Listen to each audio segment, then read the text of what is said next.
வச்சு, நீங்கள் நல்லா மிமிக்ரிலாம் பண்ணுறீங்க, அப்போ நீங்கள் ஒன்று பண்ணுங்க, நீங்கள் இங்கே இருக்கோம்னா நீங்கள் சென்னை போயிருங்க, உங்களுக்கான வேலை அங்கே தான் இருக்குது அப்படின்னாங்க. சார் என்ன சார்?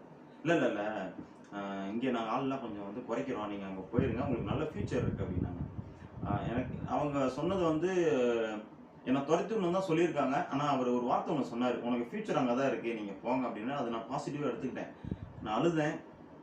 அந்த குமரல் எனக்கு மட்டும்தான் இருந்துச்சு. வீட்டில் போய் சொன்னேன், இந்த மாதிரி ஆள்லாம் குறைக்கிறாங்க மட்டும்தான் சொன்னேன். இந்த மாதிரி நான் மிமிக்ரி பண்ணுறேன், இந்த மாதிரி நடிச்சிட்டு இருக்கேன்னு சொல்லி தான் துரத்துனாங்கிற விஷயத்தை நான் சொல்லலை.